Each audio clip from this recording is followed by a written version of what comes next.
So what should people know about orchids? Those are the miniature Phalaenopsis, also known as the moth orchid. And they love to grow in the house. And but the main thing that people do is they overwater them. So if you have them growing in moss, make sure they dry out before you rewater them. And how would you rewater?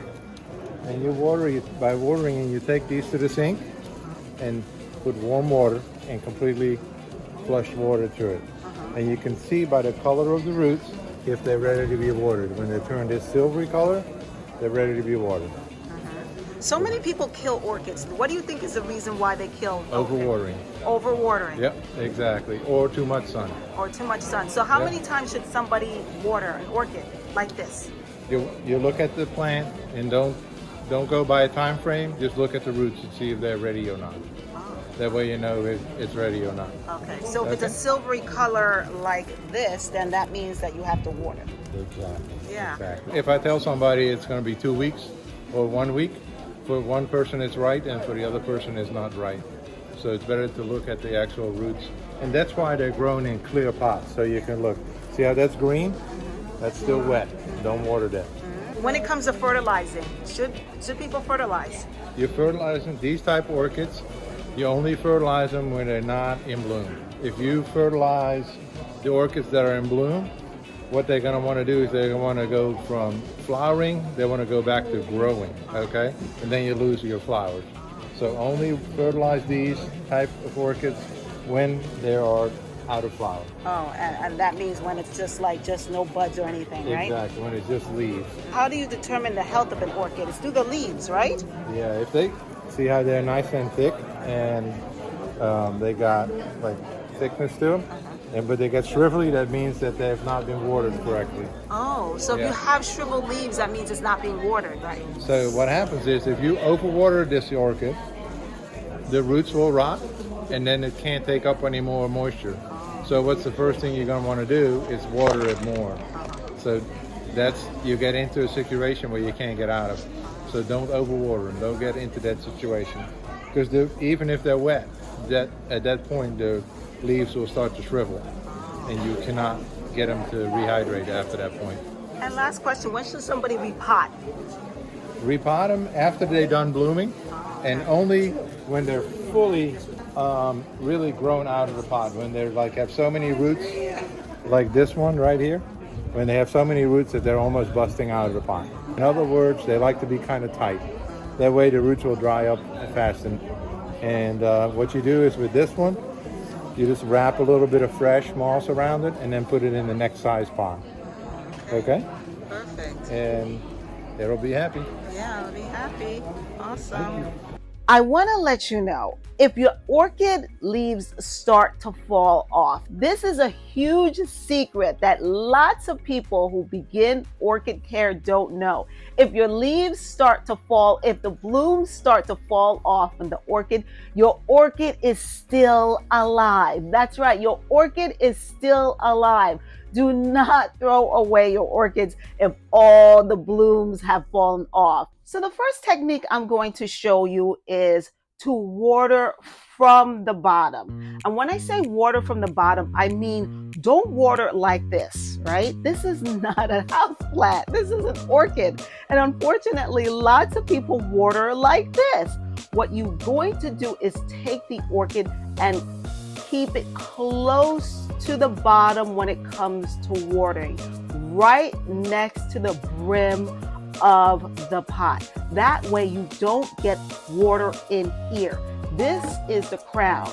And if you get water in here, your orchid is going to die. So if you're watering from the top, that will mean that the water will get into this crevice right here in the crown and rot it out. So the first thing you want to do, water from the bottom. Keep it very close to the bark in a medium, and that way your orchid will thrive. So Garden Gems, the second way you can water is, I find the easier way, fill pot with water halfway like this, and then just soak the orchid. Make sure you place it in nice and easy. You're making sure that the water does not overflow into the orchid. You don't want that because, again, remember, you want to protect this little crown as much as possible because that's where all the roots are attached. So you just place it in here and you wait for about 20 to 30 minutes, and then you'll take it out, and then your orchid will have a nice drink. And you can see all its moisture right down here. You can do that about once a week, and I find this particular way of watering is a lot easier. It makes sure that the crown doesn't get any water in it. So those are two ways that you can water your orchid properly to make sure that it does not die. And I spray the medium. I don't spray, I try not to spray on the roots. I actually spray inside the pot, and I get it inside the bark. So I spray the bark. I don't actually spray the plant. Get it nice and soaked. And I do about maybe 2 or 3 pumps. I did more just to show you, but that will feed your orchid for a couple of months. I want to water these beautiful plants no more than once a week. Honestly, I water my orchid once a month. So you want to keep in mind that if you overwater, you will end up killing your orchid. It's best to underwater, because if you overwater, what will happen is that you will end up killing the roots. So less is more when it comes to watering. And since I have been watering only once a month, I have never killed an orchid. When I overwatered back in the past 2 or 3 times a week, it ended up killing my orchid. So the best thing to do, water once a week. You can even go as long as watering once a month. Just make sure that you keep an eye on your orchid and it doesn't get too dry. Orchids, when it comes to moisture, orchids have these types of roots right here, and these are air roots, and they soak up the air. They soak up the water from the air. So that's what it really depends on. They get the water from their roots and they get it from the air. So if you have nice plump roots, that's an indication that your orchid is very happy. How to tell if your orchid needs watering? Take a look at the roots. It will be silver. If the roots are silver, that means it's time to water. If the roots are dark green, then you don't have to water. So I'm going to demonstrate what I'm talking about. And this will turn dark green. You can see right here, it's already turning because it was a silvery color.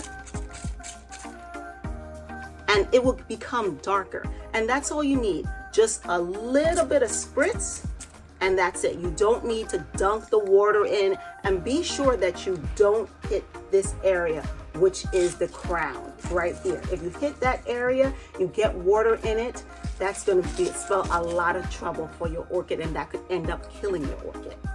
And if you want to know the secret on how to get these orchids to rebloom, I have a video on that. Lots of times after these beautiful blooms fall off, they don't come back. So I will give you a step-by-step way to get your orchid to rebloom. I've done numerous videos on them, and I have other orchids that are starting to rebloom right here. So you don't want to miss that video. So again, stick around and watch another video, because I have lots of more tricks and hacks on gardening and orchid care. Again, thank you so much. Share this video with your family and friends. I like it. And don't forget to subscribe, because I have lots more information that will keep your garden looking beautiful and your orchid collection envious of your neighbors and everyone. Thanks so much for joining me. Again, subscribe and like this video. Bye-bye.